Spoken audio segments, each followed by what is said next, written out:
All right, cool. Right, let's admit in the waiting room. And we've got a couple of other people due, so we'll just give it until 35 past. Welcome, welcome. So as you're joining us in the, let's take this off as well, actually. Look at all of those beautiful faces. We get to see them in real time here. So as you join us, I would absolutely love you to tell us where you're joining from. And have you watched the documentary yet, The Business of Birth Control? That would be amazing to hear. And, oh, look at you. Thank you. Gotcha. Darling woman. So those questions. So I'm in the Netherlands with a British accent, dodgy twang, because I lived in New Zealand. Everybody else is in the States. All of our speakers are all in the States, aren't you? Yeah. And yeah, anybody who joins can answer that in the chat. Perfect. And you'll prompt us to introduce ourselves. I will do indeed. Okay, so I want to start by also asking, well, you pop that one in the chat as well, right? Experience with birth control. Because you probably all got some experience up there.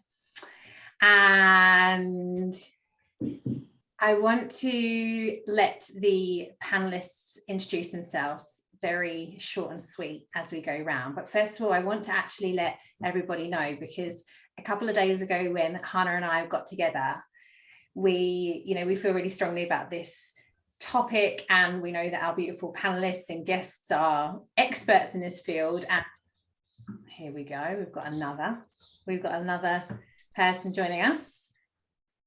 Hello, joining us. If you could just tell us where you are and have you watched the documentary in the chat, that'd be amazing. And so Hana and I put together a little package, a little gift for one woman to win a menstrual magic deep dive all about cycle syncing with me, and one of Hana's fertility awareness method courses, because we really do give a bleep about this topic and actually empowering more women. And so we were like, what can we do more to support? So that is a gift that we are giving away, and just by being here, just be part of this conversation, you go into the draw, and you can being live, so signing up, but being live as well, you get extra chances. And when you share your takeaways on social, that would be amazing, and you will have even more chances. But anyway, let's get cracking. So our beautiful panelists, I'll introduce myself actually, really, shouldn't I? Always forget that. So I'm Nicola. I actually was introduced to the wonderful world of cycle syncing by my beautiful friend over there, Hana, who's that way for me on the screen.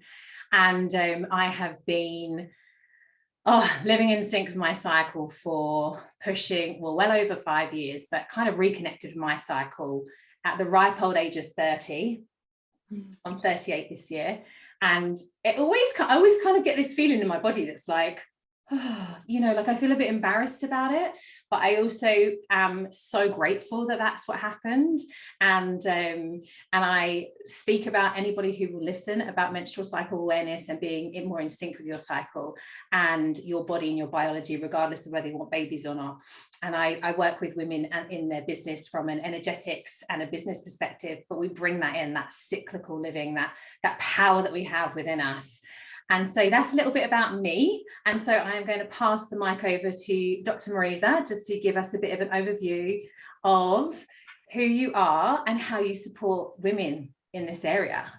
That's such a great question, how I support women in this area. I mean, I feel like I live and breathe supporting women every day.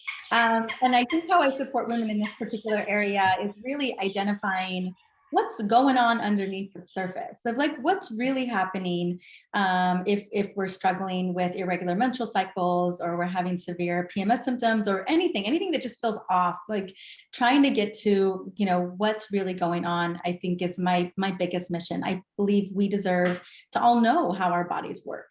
So I'm a functional practitioner. and I am an author and a podcaster. And my entire focus over the last 13 years has been on women's hormone health and really helping women to identify and know more about their bodies. And then, through lifestyle, through nutrition, really alternative tool sets to get just like live in pure vitality, joy, and have as much freaking energy as they want. That's always my goal. Yes, literally music to my ovaries. I'm like, yeah. I love it. So good. And Dr. Fong, tell us. Hi everyone. Thank you so much for having me here. So I'm a naturopathic doctor. I came to be a naturopathic doctor because I had really severe eczema, I had IBS, I had migraines, and I had hormonal issues. Like I was tired all the time and my period was out of whack.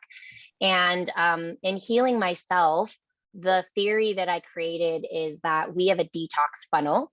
And if that detox funnel is full, it starts overflowing and then you get all of these symptoms. One of the biggest things that goes through the funnel are your hormones. Your hormones get metabolized as if they are a toxin. So if your funnel is full, your hormones are going to be way off. And with birth control, that's a really big deal because you're putting synthetic hormones into this funnel and that's clogging up your funnel and it's overflowing. So my practice is really, it's called Cleanbody. And it's based on really identifying the environmental toxins that are wreaking havoc in your system, filling your funnel, causing your hormones to be all out of whack, and identifying them, clearing them out, and getting that funnel truly clean. And when that happens, your hormones just magically are beautiful, and your periods are regular, no PMS, fertility is amazing. And so that's really the basis of my practice and what I work on with women. Oh, so good. It's like I see women floating out of your practice. Amazing. And Hana, my angel friend over there, tell us. Hi, my name's Hana. I'm joining from California, and I got into all this back when I was looking for a birth control option, and I wasn't happy with my short experience on the pill when I was diagnosed for like acne. And so when I actually needed a contraceptive, I was like, what else is out there besides condoms forever? And a friend told me about the fertility awareness method as a natural birth control, and I laughed at her and I was like, I think that's what people used before the pill was invented. But then once I actually learned it and got into it, I was like, the science is there. This works. So I used that as my birth control for the past 7 years. Then I used the method to help me get pregnant. And then now I'm using it again as birth control for the past 2 years. So since I learned it and so many of my friends didn't know anything about it, I just started sharing, and now that's my whole business, is teaching women how to chart their cycles with temperature, their basal temperature, their cervical fluid. So now I have video courses teaching them, and I'm so glad to be partnering with, I'm joined with Dr. Fong and Dr. Mariza because I look up to both of you so much, and I'm always like sending people. What's nice is when I work with people and I see their charts, and their charts can tell them so much. And so I'm just like, okay, this is what it's telling you, but so often they need more support than what I can even give them, So my job is to teach them how to chart, tell them what it's telling them. But then when it's telling them that something's off, then it's like, okay, go work with a naturopathic or a functional doctor. So it's really nice combo. Yeah, absolutely. To bridge those gaps, right? And to be able to as well, for when you see that, to say, here's somebody who can help you, because sometimes, probably a lot of us have had experience and it's like, oh, this is wrong. That's it. Like this, Yeah, your levels are off. Yeah, that's it. Yeah, exactly. We'll figure it out. Okay, hello. This is, so we've got somebody who has watched the documentary. So this is Cherry. She's watched the documentary in California, but in Mexico at the moment. Lovely. Ooh. Yeah. That's me. Just enviously of everyone's location. Yeah. Raining outside. Okay, so Nat is going to join us as and when. She has been slightly held up. So we're going to get into some of the questions. And if you do have a question, you're joining us and you can pop it in the chat if anything comes up, if you want to share about your own experience or anything. This is a space to do so, so we invite you to. So obviously we're all here to talk about the business of birth control and what it does, and I would love to put it out to our lovely panelists here, the connection between the hormonal birth control and infertility and like masking health issues. So what have you seen through your patients and in your practice and your years of experience? Like, what comes up for women? And sorry, I was like, over to all of you. So let's start with Dr. Mariza. Okay, so the question is really what happens when I see women put on birth control to basically mask symptoms? Yeah, well, like do you see a connection between women who are on the birth control and infertility? Like, because we know that it can mask issues, and what's been your experience? What kind of things have come up? And yeah, absolutely. I mean, I think, I grew up in a time where that was literally kind of what Hannah experienced, was that you say it was offered for everything, and I have my own personal horror story around hormonal birth control, which I'm not going to share today, but what I have seen, what I see, because my audience is often in their 40s, perimenopause and menopause. And so what I often see is women in kind of the throes of perimenopause, in their late 40s into their early 50s. And often they are dealing with what Dr. Fong talked about, which is they've got an unhappy liver and gut.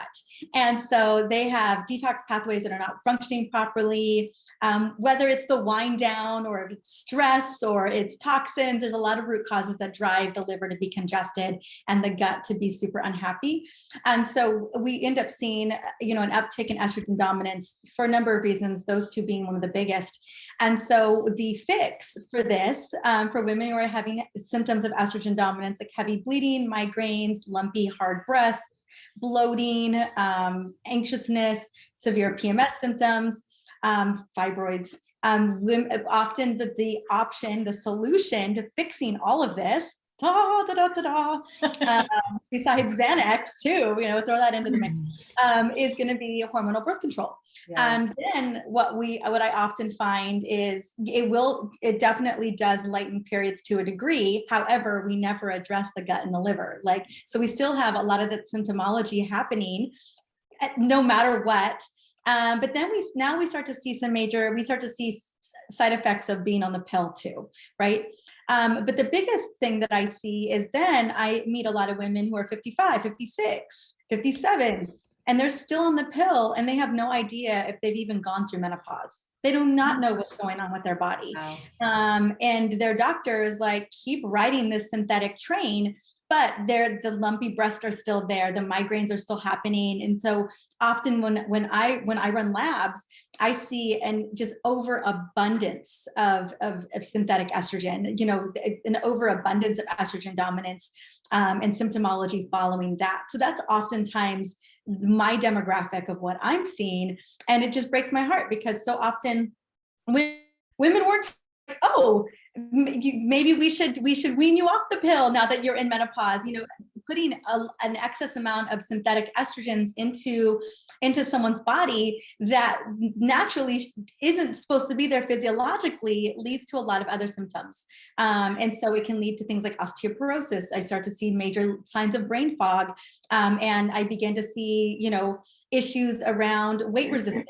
So those are the things that often I am seeing, and I'm just appalled when I see this in women who have no idea that their body has even transitioned into that next awesome phase in their life. I find that absolutely insane. Like when you said that there are women at 57, I'm like, what? How? No, my gosh, what? I don't get that. That's just so bonkers. All the time. Yeah. I don't know if the documentary really addressed the issue of the length of time people are on this, so while it's such a good option, birth control is such a good option for so many people, it's the ages, how young it starts and how long people are on it for, that I feel like then causes a lot of the issues as well. 100%. So I'm so curious how they didn't address like how that became, I guess it became our culture of diagnosing and prescribing because it was just the easiest. I don't know. Go into the history of some of that. Yeah. I mean, and looking at, especially particularly for women as we get older, perimenopause and the menopause, and I know we're looking at a younger demographic potentially in this conversation, but we didn't even believe women went into menopause. We didn't, and and even in the 1930s and 40s, we were like, no, and then eventually, once we could write it up as a disease state, and we figured out Premarin, then we were like, oh, everything's menopause. and now we have a solution. I remember my grandma growing up, it was Mama's Little Helper. She was put on tranquilizers when she was going through menopause, because women were just in a crazed state. That was what we did. So then we found we have horse urine, and we've got Premarin, and we've got progestins, and now we've got those. But often, we see those are the solution. That amount of synthetic hormones in the body, it just wrecks us. Like, especially the gut and the liver, and really, especially the prolonged usage of those, whether it's hormonal birth control or it's synthetic hormone replacement therapy, it isn't doing us any favors. It may lessen some of those symptoms, but the end result, the side effects are just are a bigger deal over time. Yeah. I'm really like when you mentioned that, just the history of it. And I love that the documentary kind of obviously went into the history, but kind of part of the solution is that more women are becoming doctors and researching these things. And I feel like that would be a fun, like, I feel like the ending of the documentary, it would have been fun to like look into more of the research that's going on right now for how to help women or in that situation, now that we know women aren't going crazy. It's like, so that would have been an interesting take of what is the research happening now and what are the women doctors are discovering. And I mean, it's just so recent. So much is being found right now, which is just mind blowing. Hopefully we So I see jump that. in. Is it okay if I jump in? Yeah. I don't know. You can hear me okay? What Dr. Mariza was saying just rings true with me, that basically all of my friends, or my mother's friends, were totally disconnected from their bodies. They just went with whatever the doctor had said and trusted everything they said, and just giving birth to my daughter Hana's my daughter, made me more aware of what was going on with not only my body, but how to help other people connect with what's going on in theirs, and I thought, even at a young age, having migraines from birth control and no one addressing any of my birth control method, but just giving me medication. I suffered for 4 to 5 years with migraines, severe migraines. I had to lock myself in a closet, with no light. And to think that I suffered so long for no good reason, because no one really wanted to say, oh, your birth control, interesting. So I think that was my favorite part of the just documentary, was giving voice to all the women's stories. Yes. And I feel like that's what's been missing. I actually joined a Zoom call with the Filmmakers, so Ricki and Epstein, and they were discussing that once they started putting this documentary out there, like the amount of messages they received of just women's stories after the film was already made, and just people resonating with it. Like, one of the things we always want to discuss, which I feel like the documentary definitely left it open-ended at the end, is just like, how do we help this situation? And I think one of the ways, which I'm so thankful for the documentary, is just giving voice to people's stories, because that's what's going to wake people up to what's going on, because Nicola and I are even discussing, like, how do we fix that disconnect of informed consent? Like, how it's not happening. It's not happening in regards to birth control. And as much as we want to think, oh, the doctors, if we educate the doctors, or like to go from top down, I don't feel very hopeful that approach is going to work, even though I want it to change at that level, of course. But I think going woman to woman and giving shoulder to shoulder information, will be the way forward. Yeah, I think it's a great resource, because I think a lot of the times I'll tell my patients and they still don't get it, and I'll draw pictures, I'll explain it. And I think a documentary like this is really helpful. I can say, just watch this, and you'll kind of just see. And I think it's true of the business of being born too. I would tell patients to watch that, and it's like, okay, light bulbs turning on. My sister was one of those people. She, she was going to kind of do a completely conventional labor, and after she watched The Business of Being Born, she was like, okay, nope, I'm changing everything, and had a home birth, and it was just quite amazing. So I think these resources are so awesome. And Hana, what you were saying about how long people are taking these birth control pills, I think that's what I see, because I might see, I see pediatric populations, and then I see, women in their childbirthing years. And I think it's the scariest when it's prescribed to like a 12-year-old or a 13-year-old. And I'm like, oh my gosh, how is this happening? How are we allowing this to happen? And for things like acne and, and like PCOS, and we're just masking the problem. And that problem is just, it's just boiling underneath and creating so many other issues that are like, depression, anxiety, insomnia. I mean, all of these things that we're just masking. And then the conventional world is not tying any of it together. And I think that's the scariest, is when they've been taking it since they were like 13, and now they're 40, and they've been taking it this whole time, filling their detox funnel and causing all these other health issues that they don't even know about. So I'm so glad you mentioned their other film as well. So these filmmakers also have a documentary that's 20 years old now. It's called The Business of Being Born. And it's so interesting, the work that I do. Nicola, your question about like women struggling with infertility, what I see a lot is women starting to be awakened to, oh, how does my fertility actually work? Only when they're ready to have a baby. And that's a really hard time to start working with somebody, because it's like, oh, it's just right when they're ready at that moment, like they want to get pregnant now, it just brings so much heartache when it doesn't happen right away.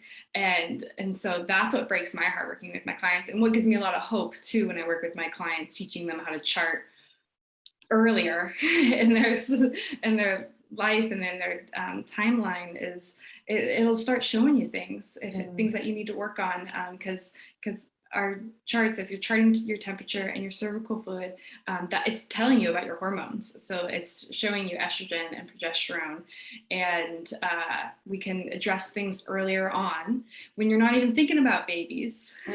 And because it's not even about babies. Like Dr. Fong, you said, or I think it was Dr. Mariza, I forget. You just like want people to have the most energy that they can have, to live their life how they want to live. Like, and so many people think, oh, I don't need to do that because I don't want a baby yet. Like, don't you want to feel amazing too?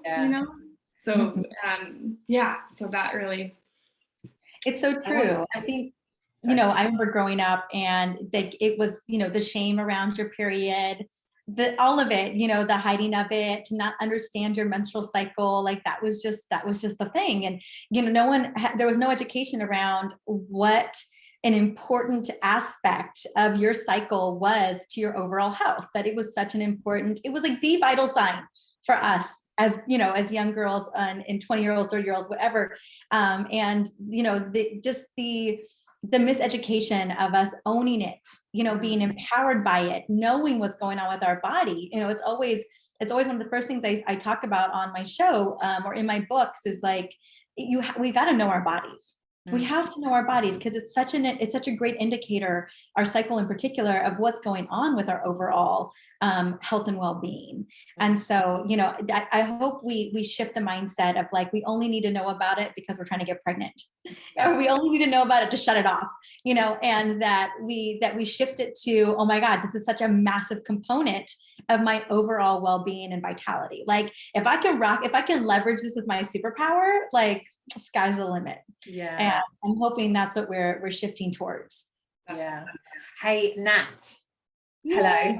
hi. Welcome. Sorry I'm late, but I've just taken my first overseas flight in 2.5 years. So, you know, it's a momentous day. It is. And yeah, thank you so much. You literally just landed as well, haven't you? I did. My backpack's still on the bed. I threw it on the bed and I'm like, I'm here. So I'm so sorry that I'm late. But, you know, these things always have a way of working themselves out. So thank you for having me. I'm delighted to be here with everybody else. And yeah. Nat, will you just take a moment just to let everybody know how you support women in this area? And as well, I want to talk to you because we've always been talking about fertility, and I'm literally like, I want to ask you a question on that as well, because this is super important. Yeah, my background's Chinese medicine. I've been in the industry for over 18 years now in practice. And, you know, I was treating fertility when it wasn't cool to treat fertility, when there was nobody treating fertility. And I sure as hell didn't even know what I was doing when I was treating fertility. It wasn't what we'd learned at you know, university, and we took gynecology as subjects, but it wasn't, the symptoms that we were seeing didn't line up with what we'd learned. And you know, very quickly I figured out that the symptoms we were seeing were a result of our modern day lifestyle, but we hadn't connected the dots yet. So, you know, we got very busy very quickly with very little awareness of what we were actually getting ourselves in for. But it wasn't until I was writing my first book, which was around fertility, called Well and Good,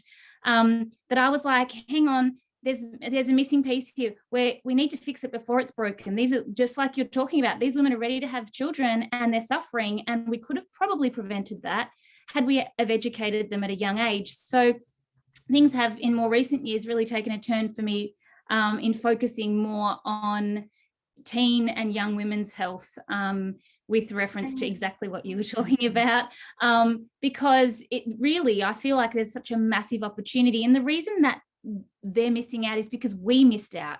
Our generation didn't have the information. And when we're trying to educate our children and our girls now, there's a lot of missing pieces for us. They're going to have a far better foundation when it comes to this. They're interested, they actually want to learn, they actually want to know, which I love. But it's been really empowering to write that book, because whilst it's written for the teenager, it's also written for the parent, to educate them. And we talk a lot about learning the cycle early, why birth control is problematic, especially because, you know, these girls are not yet hormonally established, what it means if you go on the pill at a young age, how you're actually shutting down that maturation of hormones. A lot of parents don't realize that. And that if there's signs there and you're using the pill to treat it, because let's be honest, you know, we can use it as a contraception, but obviously it's used for a lot of other things, everything from acne to manipulating when you get your period so you don't have it when you're on school camp, and what that means. And so it's been wild, because I've ended up educating two audiences again, the ones that I already had as women in their, you know, late 20s, 30s and 40s, and now their daughters as well. And that's been awesome, because that's who this next generation, that's who we need to talk to actually change the landscape of women's health overall. I love that. And that talks to what you were talking about, Hana, right? Like, where do we change? It's like, I know for me, so I'm 38 and my sister is 4 years older. And when it was like, okay, on the pill, it was like, I just went on the pill. There was no conversation. And like, nothing, no disrespect to my mum, and we have had this conversation because obviously this comes up around the table for us. Right? But she said, well, we didn't know, we just did what we thought was best. And then I had no idea until I was 30. I remember watching something, I lived in New Zealand, it was Friday night, Hana knows this story. I was living my best life at home Friday night watching Dr. Biden. Like Bryden, yeah, Bryden, that's it. Yeah, I was like, hang on a minute, no, I'm just getting mixed up there. She was running a masterclass, and I was like, oh my god, like I'm literally like, I know nothing, like what the hell, like I'm 30 years old.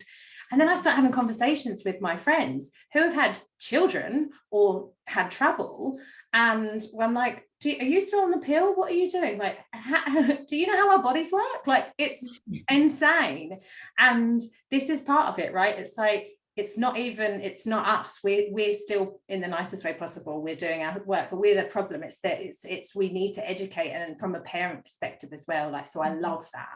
I'm like, she needs to not do any of this that we have been through.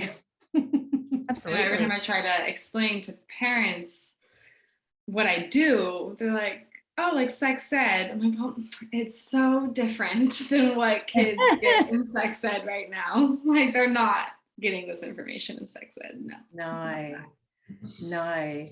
So let's talk about some of the risks, right? Let's kind of what the risks of hormonal birth control and the different, also like the documentary does touch upon marginalized people and people of color, and like have any of you in your practice and in your years of experience and expertise seen what kind of are the big risk factors that you know about? And then second question around the impact on marginalized people of color. Have you seen anything in your work and your years of experience? And I will throw that across to Dr. Mariza to start. Thanks. Yes, I have definitely seen it, living in areas where, hormonal birth control is just given to a lot of marginalized groups, people of color, women of color, like as the shut up pill, as the everything kind of fixing pill, insomnia, like worst case scenario, things like blood clots, and just putting people on that for years and years and years and years.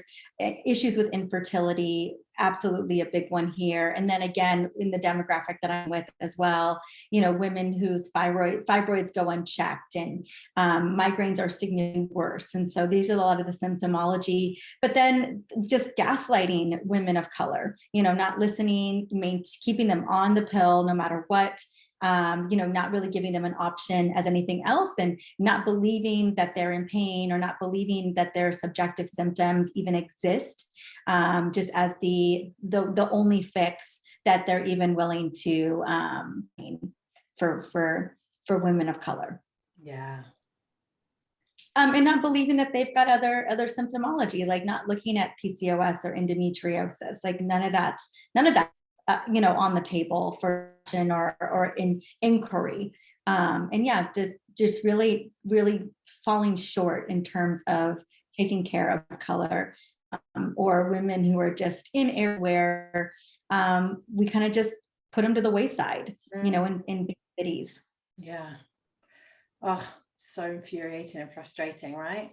And Dr. Fong, is there anything that you have seen, like that you can share? Yeah, I would completely agree with Dr. Mariza. I think one of the biggest problems with all of that is you're masking problems, and then you're giving other medications for all of the other problems that you're masking. And then it is like when it's time to have a baby, that's when actually people start to take a look at what's going on. And I think the most frustrating thing for me is when someone comes to me, they've been on birth control, they've been masking all these problems, and then now they're like, I want to have a baby tomorrow. Yeah. And I tell them, we need at least 4 months, 1 month to just kind of understand what's going on, and 3 months at least to detox you, treat you, understand all these underlying things that you've just been covering up this whole time. And then a lot of people have a hard time with that. And then it's hard to also know that you haven't been told lots of things. And I think it becomes really difficult and very frustrating for both the patient and myself. And so I think it's all the things we're hiding that's a really big problem. And then the other thing is just the problems that then the birth control is now causing by putting synthetic hormones in your body, and you're doubling, tripling, quadrupling the problem that's already underneath that you've been covering up. And so now you have like 10 times the problem. And now you end up, finally to maybe see someone like all the practitioners in this panelist group. And now we're having to deal with decades worth of issues. And in the marginalized groups, I think this happens, even more because there's maybe also less education there, I think too. and maybe less access to that education. That's one of the reasons I've recently created a membership that's less expensive than coming to see a naturopathic doctor, is just to give people education. And my hope also is to do things like nonprofits and go out to schools, educate the parents, who are the ones we need to educate for the children, and then go out to those areas where people aren't getting this type of care, or you don't have naturopathic medicine necessarily. You don't have functional medicine doctors, and it's expensive to see us because insurance doesn't cover us. So that's a big problem, right? So I think it's education and getting that education out there, because I think as soon as somebody knows this information, they now are like, okay, well, I want to fix this problem. Like, I don't think anyone doesn't want to fix the problem if they know what it is. And I think they're just not being educated to know what the problem actually is. So I love this documentary because I think it's getting it out there, and to potentially populations that don't normally have access to this type of education. It's also the belief, right? It's also the belief that this is the way it is as a woman. Like I bleed, therefore I swing like a pendulum, which I used to do when I was very hormonally imbalanced, and sore boobs and bloating, like all of that is just the way it is. And we don't realize, well, I speak for myself, like I didn't realize that that wasn't the norm. And when you have these conversations, and when I introduce women to cycle syncing, I do my sessions, I'm like, so this is actually how we should be. And I don't like to shit on people. I'm like, this is meant to be this way. And all of us are, our lives are impacting us, our lifestyles, the way that we eat, all of the things, but it doesn't have to be like this. And the amount of conversations. Yeah. Go on. I was surprised they didn't touch upon that more in the documentary, of the shared responsibility of avoiding pregnancy. Like, it's all, like you said, this is what women do. We just accept it. And God forbid men had to take a pill that affected their testosterone. It's like people don't understand what estrogen and progesterone do for women. Like, it's wild that it's just, this is what we do because we're the ones who can get pregnant. So yeah, I feel like they didn't go into that much, but that's another big conversation. And to answer your question, Nicola, too, the side effects, it was interesting when I watched the documentary the first time a few months ago. I watched it with a few gals I didn't know very well, just kind of like newer friends I've met in the area since I just moved here. And one of the gals was on the Nuva ring. And so I was really interested, like, it's the first time I'd watched the documentary and they really honed in on the Nuva ring. And I was just like, afterwards, I was like, how do you feel? Like, what's your reaction? And she did say she knew the risks. So she did feel educated in her choice, which I was glad. Like, that's a perfectly good response to that new information. Like, I did know that and I still choose this. But I don't know how other people would feel hearing those side effects and knowing. I just think it's so abstract for so many people, like, oh yeah, blood clots or whatever, and not connecting it to their birth control.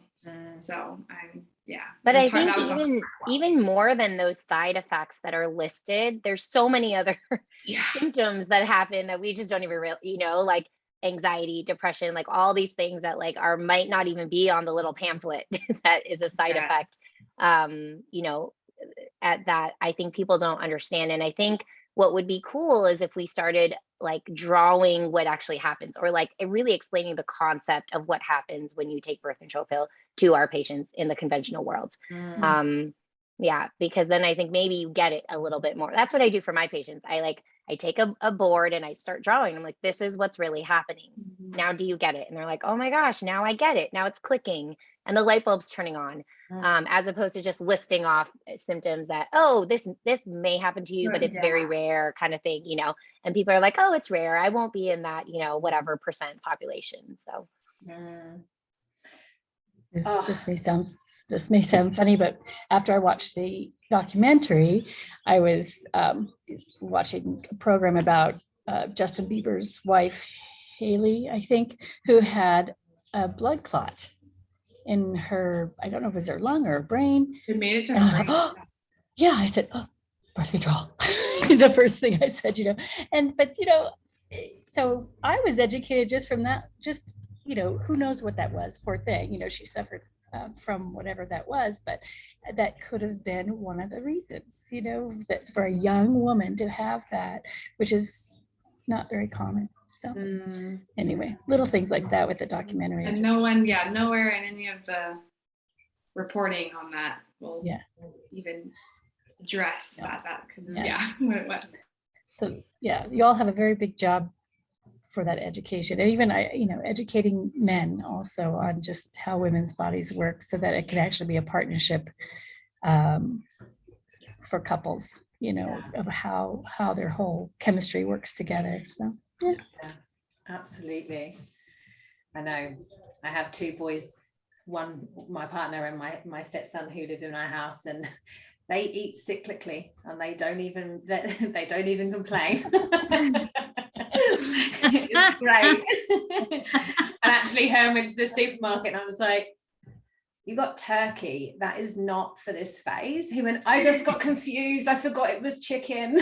I was like, but I love this. I was like, can we just take a moment that this is yes, this in every house, please. Partnership. Let's talk about that. But actually, on that note, I'm going to cover natural alternatives. But when it comes to coming off the pill, what are some of the steps somebody, or the pill or hormonal birth control, what are some of the steps that somebody can take, women can take, to help regulate their cycles and just bring their body back to that kind of holistic balance? And Nat, do you want to dive in there? Yeah, absolutely. I think, you need to have a look at, it's an individual patient by patient, obviously, because you need to look what their history is and why they were taking birth control in the first place. If they were simply taking it for contraception, it's very different from if they actually have a hormone imbalance, which you should be able to figure out by their signs and symptoms, even if there wasn't a diagnosis. I think we've gotten to the point where asking enough questions, you can generally figure out what someone's predisposition or imbalance is. So, I like to start, and because often women are very nervous to come off birth control, especially if they've been on it for many years. They're like, is my acne going to come rushing back? Am I going to lose my hair? What's going to happen? Am I going to gain weight? Am I going to go crazy? And so I think really establishing that foundation and helping them understand what the pill's done, how it's obviously robbed the body of essential vitamins and minerals. The only thing it doesn't really seem to impact is iron, and even then that's questionable when it comes to absorption. Looking at the gut health, looking at the microbiome and the overall gut integrity, starting the patients in at least even whilst they're taking birth control, regardless, actually, all patients, if they're taking birth control, should be doing something to help to support them, but really most aren't. So establishing this and laying that foundation, and then looking at the history. Okay, what is the hormone imbalance? Let's start to prepare to treat that, all the while supporting that foundational piece of gut and liver and, detox pathways, and as much as you can, so that they feel really confident to transition. And in doing that, you're more likely to see, hopefully, a cycle return much more quickly, because that's the other nerve-wracking thing. They're like, well, when am I going to get my period? And helping them to be educated in the fact that obviously they haven't been having a cycle, they haven't been ovulating. So teaching them at that point what that's going to look like, what that's going to feel like, and start to read some of those signals. So I think it is important to establish that. And then once they're off, you can really dial it into whatever that imbalance might have been prior to, dependent on what their symptoms were. Like I said, were they estrogen dominant? Did they have PCOS? Was there endometriosis? Chances are a lot of women have changed their lifestyle since they started on the pill anyway. Often they're a teenager or early 20s. They're living their best life. They're partying. They're burning the candle at both ends. They're not nourishing their body. And when they're ready to come off, they're not doing many of those things anymore. And the pill is the last piece of the puzzle in terms of their their new way of living, even though it might take many years. So educating them in that, I think, is really important. And then, the other side of that is also helping them to start to, and I'm sure Hannah can talk to this, but understanding their cycle, then what is your body telling you? What we're not going to know. I want to speak to one thing that you were talking about before, and I would say the number one, it's not a side effect. The number one thing women say to me when they transition off the pill is, I didn't know what it was like to feel like me. Like I didn't know what I don't know this person, right? Especially if you've gone on the pill as a teenager, you don't even know who you are as a teenager. No. So, you know, even just in terms of the impact that it's having on the brain and how we interact and all of that. So it's an exciting time, and enrolling them in the excitement of that, I think, is very important. And that point, right? One of my clients, she said to me when we were started sharing everything and getting censored hilariously, right, about this subject, she sent me a message and she said, it wasn't until I came off hormonal birth control that I really tapped into my intuition. And then she said, then I went down a rabbit hole of, this is what they didn't want us to do. This is what it's part of. It's like, you know, this disconnect. And she's like, it was so liberating. And then, you know, she then discovering that, like, my cycle has all of these phases, and it's not just my bleed, and like before I wasn't getting any of that, and the rhythm and the natural like juiciness that comes with it. And like, this is what I really give a shit about, you know, when it's like the creation, regardless of babies, it's like this energy that we have and the beauty of it. And like that alone is suppressed. Like I was on the pill at 16, like and you think about you like you said to that point, Nat, like I think it was you that said it, like your hormones aren't even established then. Your cycles aren't regular, you know, you're kind of in this space, and you think about 16, like this is like a coming of age, and you're experiencing all this stuff, and then you're suppressing all of that. It's insane. It's so insane. So that liberation, that is a big challenge too, because, you know, we go through a phase around 16 where our body mimics PCOS symptoms, and that happens for most women, or it should be. And this is the time where, as a mother, you would panic and you'll be like, what's going on? My daughter's gaining weight. She's got acne. Her cycles are a little bit irregular.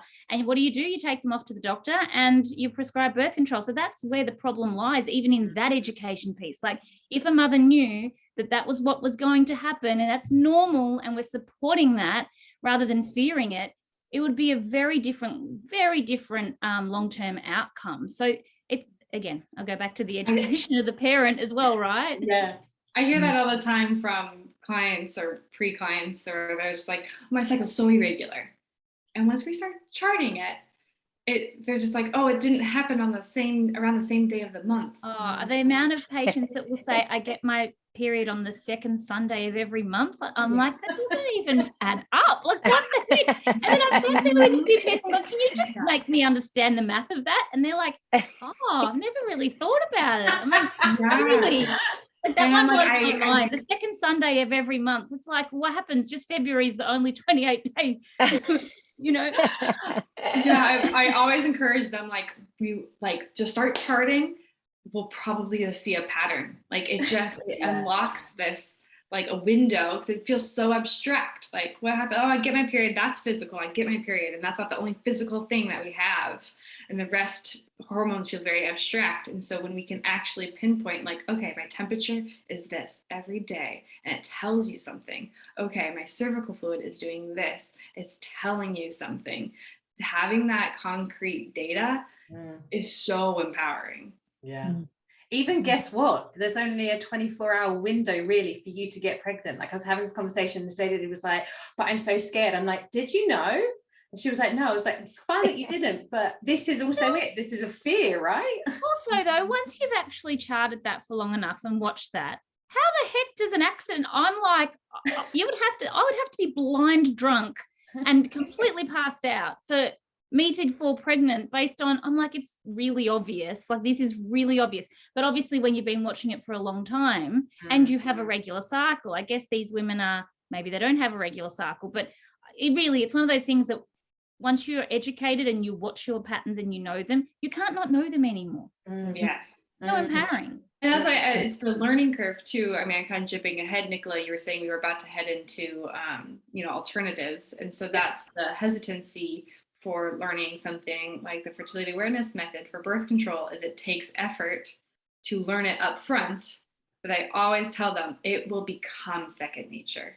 You will never have that worry. Oh, did I make a mistake? Should I have used protection last night? Like when you are actually charting and not just using an app to predict it for you, not just being like, oh, I feel like I'm ovulating. Like when you're actually charting, it gives you that confidence so that you're not in fear. And I think that's what people think if they get off birth control, that they will be fearful. And I'm always like, no, you're going to learn this, so that you're confident in it.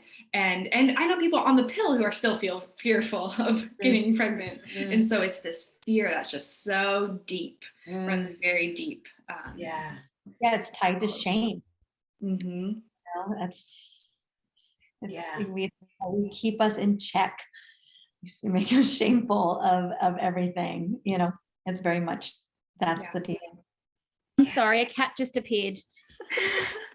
I'm just sitting.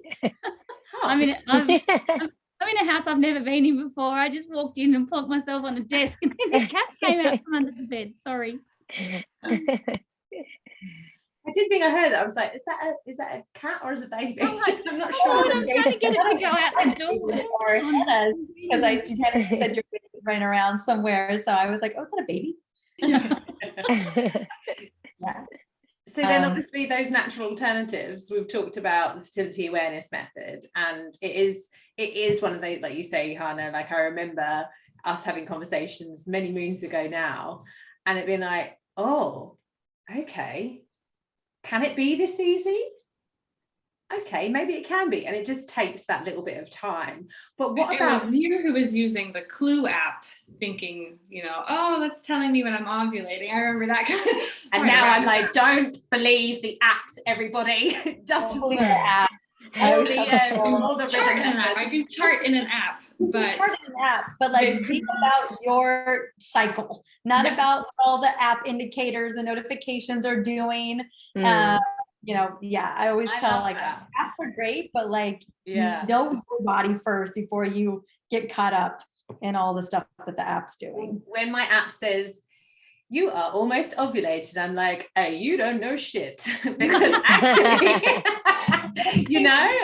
and how many of us heard stories 5 days out, okay? And it's happened, I swear it's only happened like once or twice in the 10 years that I've charted, where I've ovulated 10 days later that I normally am used to seeing it happen. And I'm like, and this is when people get pregnant off those apps, because it can change, it can move. Precisely. One of the things I wanted to speak into about, when you're charting your cycle and you really know your cycle, you can look back that month before. Like I'm not going to pretend like, I haven't been a chronic stressaholic over the years or an overachiever. And there have been months, even in the last, 8 years, 6 years, where it was a really crazy launch or big something going on in the business. And that was in September, October. And then I watch in November, just everything hits the fan, and you're just like, oh yeah, like what I was doing back a month ago is coming for me now. And so it's really fascinating to really get to see how your body responds to how you're operating in the world and what you're doing. And again, it's only with that knowing your body, tracking it to the T, that you're just like, oh yeah, this is why this is happening. I stayed up way too late many nights last month, and my stress levels are not where they need to be. And so, it just, I think when women, they start to look at all of this, they really get to see, their lifestyle play out in their cycle. And they just get a better understanding of almost real time, in a sense, okay, this is working, this is not working for me, and making adjustments accordingly. Yeah, and that responsibility factor too. I think so. It's you're responsible for your lifestyle choices, and in the documentary, I feel like they touched on the fertility awareness method. I'm surprised they didn't go into copper IUD or just condoms, or they did touch upon the Daisy. They're sponsored by Daisy, and so that's a smart thermometer as well. And kind of what you're saying, Mariza, this like you need to know your body, and I'm so thankful those things exist, like the smart thermometers and the algorithms. But I always want to try to put it back in the driver's seat of the woman. Like, you still need to know how it works. It's a great tool. I'm glad it's available for people who want it. But still, that just trust the vessel. Yeah. I think that's one of the things is really when I work with women, it's like just actually tuning in and listening to your body. I remember when I started dating my husband, he was like, I have never dated any woman who like talks about her hormones and she's ovulating and she's doing this. Like, I've never dated a woman and I'm like, well, every woman should know when they're ovulating and when this is happening, And I'm like, every woman should be doing that. And I'm like, that's the problem, is we don't know our bodies and we don't know what's going on. And so I think just tuning in, and I really love it when my patients, like a month, 2 months in, they're like, oh, Dr. Fong, like my period was so great because I did this and this and this. And then, oh no, I had a bad one because I was super stressed and I ate this and I ate this. And I think it's really empowering to know that you have control over the way that your body is functioning. Yeah. And I even think like the men see it. The men see, and like, I think it was interesting when my husband made that comment, and I'm like, yeah. And he's like, everything is about your hormones. I'm like, well, everything is about my hormones. Like everything that happens will affect my hormones. Like if I'm happy, if I'm sad, it will affect my hormones. And we need to realize that that's not abnormal. No. That's normal. We should be having those ebbs and flows in our life. And just understanding them is important. So yeah, absolutely. Oh, so good, ladies. Dr. Mariza had to jump off, but thank you so much. And to our beautiful attendees sharing stories and takes on stuff. And I think we could probably talk for hours on end. Everything to talk about. We're like preaching to the choir here, aren't we? Like, right, get on my soapbox.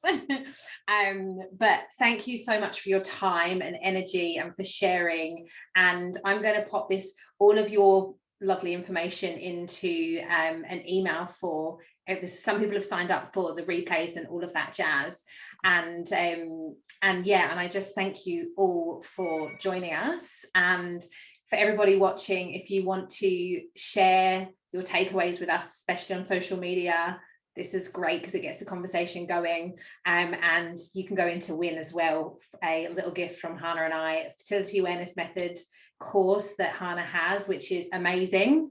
I know because I've taken it myself, and a one-on-one session with me around getting more in sync with your cycle and your lifestyle and or your business if you have that. So that's in to win. And yeah, thank you so much, Nat. Thank you for like literally flying by the seat of your pants in here. Sorry, thank you for having me. No, don't be at all. And Dr. Fong, it's so nice too. I'm literally like, do you do things remotely as well? I love it. She does. I do. I actually, a lot. My business actually went completely remote as of last week. So Hana knows all the changes we've been doing. So and it's a Cleanbody. Cleanbody, our company. So yeah, perfect. So we'll share that. And Nat, you are your website's your name, right? Yeah. And so, and you do you do virtual things as well? Yeah, amazing. If anything, the last 2 years has really been of benefit for everybody when it comes to making that so much easier. Yeah, definitely. Absolutely. And obviously, Hana, you do all online as well. Oh, thank you so much for your time and energy, and I hope we can carry on these conversations even further. Thank you so much. Take care. Thank you so much. All right, bye everyone. Bye.